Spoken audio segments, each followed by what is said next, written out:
Turn, if you will, to the book of Revelation, chapter number 6.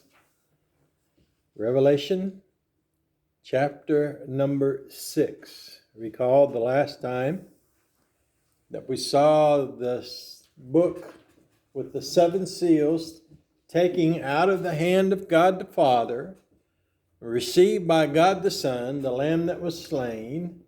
And now our Lord begins the judgments that are contained in that book. And recall, we looked at the first seal being opened, and we saw a horse come out. And the rider upon that horse, it was a white horse, and that rider would be, as we look through it and study through it, that rider would be the Antichrist, who goes forth setting up his political empire and his world religious empire together, and ruling and reigning upon this earth for 3.5 years in peace. Well, we know that from reading ahead a little bit that the Antichrist, when he sets up his kingdom, at the end of that 3.5 years, we see what take place. What happens at the end of the 3.5 years? Well, he moves out of his headquarters that's sacked and burned, Babylon, and moves into the temple that he allows to be built in Jerusalem, and moves his throne into the Holy of Holies, and begins to demand to be worshipped as God. Now, I know that's getting ahead a little bit from where we're at right now, but you need to see the whole picture. So the Antichrist, riding the white horse, goes forth for 3.5 years. Now, when he takes over that temple, what's he going to start doing to the Jews? He's going to be killing them. Along with any Christian, he's going to be killing them. And what happens when killing's around is what ties into the next seal. And it says here in verse 3, "And when he had opened the second seal, I heard the second beast say." Now, it's interesting. Each one of these beasts, the 4 beasts, or the cherubim that are surrounding the throne, shouting, "Holy, holy, holy," all night long, all day long, 365 days a year. They're in charge with showing John what's going on and helping him understand it. So now notice he says, when it opened the second seal, I heard the second beast say, what? So John's told to look out the window, basically, and see what happens with this seal being opened. So Christ breaks the seal, and now in obedience, look what happens. "And there went out another horse that was" what? Red. All right, underline that. Now we've got a white horse and a red horse. So what do you think of when you see red? Blood, bloodshed, war. That's the picture here. And notice the description. It says, "And power was given to him that sat thereon to take peace from the earth, and that they should" what? Kill one another. "And there was given unto him a great sword." So this horse begins to be active once that 3.5 years is up. For the last half of the tribulation period, he goes forth and people are just slain. You think about that. People are slain worldwide. So the rider, I'll get it right in a minute, get tongue-tied here. The rider represents war and bloodshed, and he plunges the whole world into war. You think about it, the Antichrist is going to have wars with the other nations that didn't come in with him too. So there'll be war all over the place. The false peace from the first rider does not materialize. The peace ends up broken because of what the Antichrist does. And he breaks his pledge with Israel, and now the blood begins to flow. All human effort to bring peace will fail. No League of Nations or anyone will be able to stop the bloodshed. Now write this reference down, Daniel 9:26. Daniel 9:26. Daniel says, "War and desolation are determined until the end. What's Daniel talking about? Wars, desolation that come from this horseman are until the end. In other words, the end of the Antichrist kingdom, what's going to happen? Wars, and it's going to end with one final war, the Battle of Armageddon. Okay? Then there'll be a 1,000-year break, and then one more war. It's not really a war, it's just a roundup. One more session. They're at Gog and Magog, where they surround the city, the holy city, surround us that are encamped about the city, and fire from God falls down at what we call the Battle of Gog and Magog and destroys that army. So this writer begins that process of war all over the planet. All right? The phrase kill one another shows that not only shall nation be against nation, but the conflict will be neighbor against neighbor, brother against brother, city against city. Everybody, everywhere will be fighting during that time. It's going to be a hectic time. It's going to be an all-out battle all around this world. Ezekiel tells us, you can write this reference down, Ezekiel 38:21. Ezekiel 38:21. He says, every man's sword will be against his brother. So that means what? Everyone's going to be fighting. Okay, now you think about it. The Antichrist is still rounding up Christians. He's still rounding up Christians, but he adds the Jews into the mix. And he'll pay for those Jews and Christians to be slaughtered. And while that's going on, there'll be all kinds of slaughter going on. If you look at the tribulation period, the Lord and these seals are being opened, those 7 seals at the end in the great tribulation period, or the 7 trumpets and the 7 vials of wrath. When they're opened, man, it's going to be tough on this earth. Things are going to happen that have never happened before. So during that time, this dark time of the great tribulation is when this horseman goes forth. All right?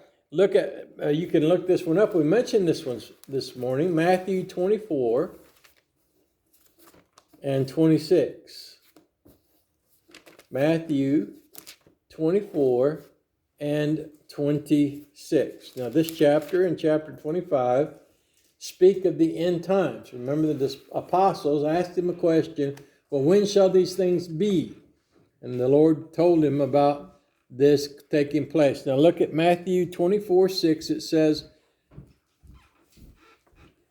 and ye shall hear of wars and rumors of wars. See that ye be not troubled, for all these things must come to pass, but the end is not yet. That's not the end. There's another rest of the story, as Paul Harvey would say. What happens at the end of that first 3.5 years is that war takes out. And I mean bloodshed's all over. But at the end of that 3.5 years, at the end of the tribulation period, there's going to be that great battle of Armageddon. It's not much of a battle. It's just everybody lines up and boom, they're dead. That's pretty much the way it's going to happen. Same thing with the second thing that occurs at Gog and Magog. Everybody's going to line up and boom, they're dead. But you see, this horseman causes wars and rumors of wars. So needless to say, there's going to be a lot of people slain during this writer's time. All right, now go back to our text and look at verse 5. Next seal. We've seen 2 opened. Next seal. Well, after you get war, what usually happens after war? Right. Look here. And when he had opened the 3rd seal, I heard the 3rd beast say, come and see. So John says, they said, come back over here, John, look out this window. And I beheld, and lo, a what kind of horse? Black horse. There's the 3rd horse, a black horse. Now what do you think of when you see the color black? Death, famine, disease, pestilence. Not so much death as famine and disease. You think about it, when all of the men are, when you got all these dead bodies laying around, all this blood around, what's going to start happening as a result of that? disease, pestilence, famine. The Lord's going to shut off the crops. Nobody's out there to take care of the crops. Why? Because all the young men, all the able men are gone to war. Remember that? So what happens to the crops? It's just old people and young people left that couldn't go. So the crops won't do that good. When the famine strikes, the crops dry up. There's no rain from heaven. God's not blessing it. People are going to turn, you start seeing blackness come onto your skin. You start seeing that famine and hunger, the way it affects you. All right? So this black horse represents famine, which is the aftermath of war. Famine is symbolized in Scripture by the color black. Look at Lamentations, chapter number 5. Right after Jeremiah, Lamentations, chapter number 5, and go to verse 10. Lamentations 5 and 10. Our skin was black like an oven. Why? Because of the terrible famine. All right, Lamentations 5, verse 10. Our skin was black like an oven. All right, and the idea back then is, what would you see on the inside of an oven? Silt and scorch places. And he said that's what our skin looks like when we're in this famine. All right? So notice back in our text again, it says, and I heard a voice in the midst of the four beasts say, a measure of, well, wait a minute, let me go back a minute and get what he's carrying. And he that sat on him had a pair of balances in his hand. What's a balance? Scales, right? That you weigh stuff out. And I heard a voice in the midst of the four beasts say, a measure of wheat for a penny, and 3 measures of barley for a penny, and see thou hurt not the oil and the wine. Now, a penny don't sound like much, does it? But now if you're working for a penny a day, what's that sound like? A lot of money. And back then, that was the wage for a slave's labor, was a penny for a day. You think about that. Now, if you have to work all day to go out and buy 1 loaf of bread, what's that going to do? It's going to be hard on you. And your skin will be turning black. But notice he doesn't carry a weapon, he carries balances in his hand. Okay? So that measure was the amount needed for a whole rations for a whole day, a day's wages. Thus a man will have to work all day for just enough money to buy the smallest amount of food for himself, and this will have to be shared with his family. So you're going to get a small loaf of bread for a penny, all day's wages, and then you have to take that home and provide for your family. Now, what happens if you got more than a couple kids? Think about that. All right? So, thus, a man will have to work all day. Slow, but certain starvation will come during this time. Now, notice it says the wheat and other necessities were almost impossible to obtain, but the luxuries of wine and oil were plenty. It says, see thou hurt not the oil and the wine. Now, anybody know what that would associate with? Hurt not the oil or the wine. Those were luxuries. So what do you think of when you think of luxury? The rich. The rich will be able to escape this. Why?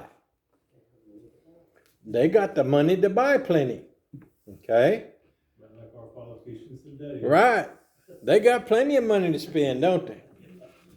They got plenty of money to spend in Washington, D.C. It's our money. They're spending it like crazy. Matter of fact, they're spending what they ain't got.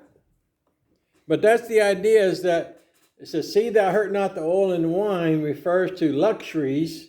And the only one that can afford luxuries during that time will be the rich. They're going to escape this part of the temptation. And you can write this one down. Zephaniah 1:18 ensures us, though, that they escape this horse, they won't escape the next one. They may escape famine, and hunger, but they sure won't escape the next horseman. And look at verse 7 now. We see the next one. So we've had 3, the white horse, the red horse, the black horse, and now what would follow after famine, disease, and pestilence? No, not hell yet, but first, death. Death. Verse 7. And when he had opened the 4th seal, I heard the voice of the 4th beast say, "Come and see." And I looked. So John's obedient and receiving the vision.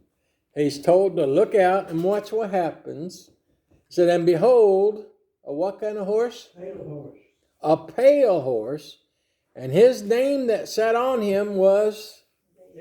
There he is, with a capital D. So what's that mean? Proper person, proper name. Okay? Some people don't believe that death is an entity. I happen to believe he is, because here it is with a capital D, isn't it? And his name is Death. He's riding a horse. A myth or a legend can't ride a horse.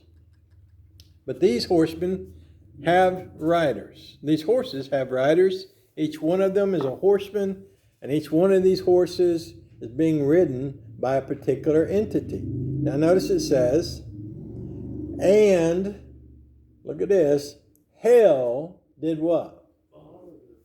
Followed after him. So as he was slain, hell was consuming them, swallowing them up. And what happens to a soul that dies in its sins? They go into hell. So just hell is like kind of like the Hoover vacuum cleaner. Death is out here slaying them, and hell is sucking them into the flames. All this war, everybody's getting blowed up and all this. Hell is just consuming them, their souls. Just swallowing them up. And that's where they'll be until that great day of judgment in chapter number 20. So here we see death and hell. The color of this horse is actually a yellowish green. That's what the word pale means in Greek. It's a yellowish green, right? You ever looked at a bruise after it gets real purple? What's the next color after the purple? Yellow. It's a yellowish green, ain't it? Okay? So it's awful to look at. This rider represents death and disease and pestilence, and his companion is inseparable. Hell is with him. Now remember who those are that are being slain here are the members of the Antichrist kingdom. The ones who have received the mark of the beast. We haven't got to that part yet, but it's coming. The ones who have followed the Antichrist and have believed in him, served him, and are doing his will, they're the ones that are going to be suffering upon this earth during that time. All of these judgments are aimed in particular at the Antichrist and his kingdoms. The 10 kings and all the occupants of those kingdoms are the ones having these horsemen come against them. All right? So power is given to this horseman. Now let's look and see how much power. And power was given unto them over the what? 4th part of the earth. Now if you take this map up here and you cut it into 4 sections, this death rider, death, is able to slay 1/4 of the world's population. Now how many people are on this earth right now? Yeah, I think we're close to 6 billion, right? Somewhere thereabouts. Now imagine what's 1/4 of 6 billion? That's a lot of math, ain't it? Let's say about 100 million or thereabouts would be the number of people that fall during this time. So imagine about 100 million, and that's just rough numbers, about 100 million people dying during this horse's reign, this rider's of this pale horse's reign. That's a lot of people, isn't it? Think about that.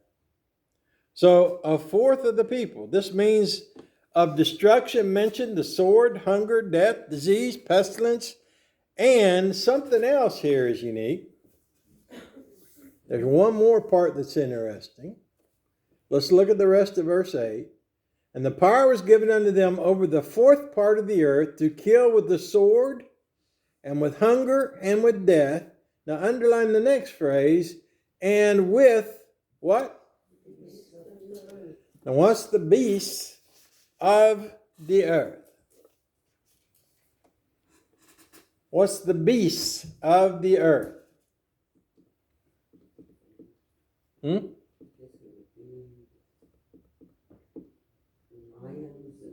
Lions and tigers and bears. Oh my. Beast would be any undomesticated animal. Right? A lion, a tiger, a bear, a chimpanzee, orangutan, a zebra, a crocodile. Any one of those things could be called a beast. All right? An undomesticated animal. Now think about this. This guy not only can kill you when he's in town, but he sends the critters out into the town ahead of him to wipe out people. Now imagine just walking down the road one day and all of a sudden, oh, lion done got you. Or you hear stories about people screaming and hollering and you go check it out and whoop, they got you. Whatever it was that got you, got you. During that time, he's going to have death, will have control over those beasts, and they're going to just have free food.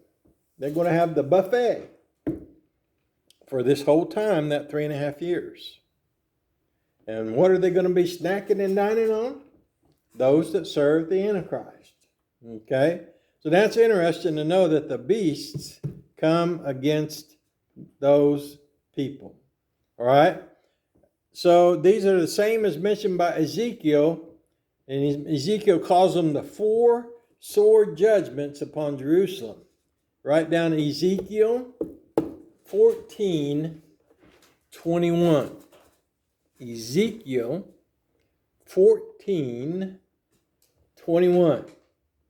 Right? He speaks of the 4 sword judgments. Now you think about this. This is the 4th horseman. The number 4 represents the earth, or earthly number, representing the judgments upon the face of the earth and its inhabitants. All right? We'll see angels grabbing the 4 corners of the earth and getting ready to shake it. Remember, and they're told to hold a little while we seal the servants of God in their foreheads, so that they can be protected when all of this shaking is going on. They'll be safe. So the number 4 represents the earth as a whole and the inhabitants of the earth. And therefore you're going to see this 4 judgments upon the earth and its inhabitants. So we have 4 horsemen now. Now I know that they're calling our Congressman AOC and Ilham or whatever her name is and all those, they're calling them the 4 horsemen too. But they're not the 4 horsemen. Okay? They're not. They might act like it, but they're not the 4 horsemen. They probably got something to do with it. Yeah, they're a part of the horse I'm not going to say. So it's important to note that after viewing these 4 terrible horsemen, that these events are taking place on the earth, and where are we? We're with the Lord in heaven. All right? The saved of Christ have already been raptured out and are in heaven with Christ at the time of these awful judgments. This also should encourage us to get the gospel out to as many as we can, because it's not long in coming. And we don't want to see people to have to go through these awful persecutions that they're going to face. But most people are going to turn a blind ear to us, a blind eye, deaf ear, I should say. About got it backwards. All right? A blind eye and a deaf ear to you, because they don't want to hear the gospel, because it makes them think about these horrible things that are going to take place. So they'd rather deny the truth than accept it. they're going to say, oh, you're lying. You don't know what you're talking about. That's old fuddy-duddy stories of myth and ancient mythology and all of that hokey-pokey stuff. We're new and improved human beings. We're superhumans. We can take care of ourselves. Ask the rich man in hell if he can take care of himself. He can't even get a drop of water, can he? Neither can any of these. They cannot avoid these judgments. So here you have on the scene now, during this tribulation period, the 4 horsemen. And they go right up until the end of the tribulation period. When that great battle takes place, what's going to happen there at that great battle? Remember, the angel of the Lord says, come, you fowls of the air, come and dine on the flesh of kings and generals and servants. Come and eat. That's going to be a slaughter, and a slaughter that's never been like on this earth. Now, they're going to have all the technology. They're going to have all of the fancy weapons that can shoot around corners and shoot laser beams and shoot nuclear bombs and all of these hypersonic stuff like Russia's got. They're going to have all access to all of that stuff, but they're not even going to get to pull a trigger. They're all going to be instantly dead, slain by the sword that proceedeth out of the mouth of the one riding on the white horse. So the Lord will destroy them in that battle. And that's when that 4th horseman is done with his job. Because what happens to those that die in their sins without Christ? They end up in hell and then the lake of fire. All right? So there's your 4 horsemen. Remember that. First one is white. Second one is red. The third one is black. And the 4th one is pale. Okay? We'll stop there. Let's all stand.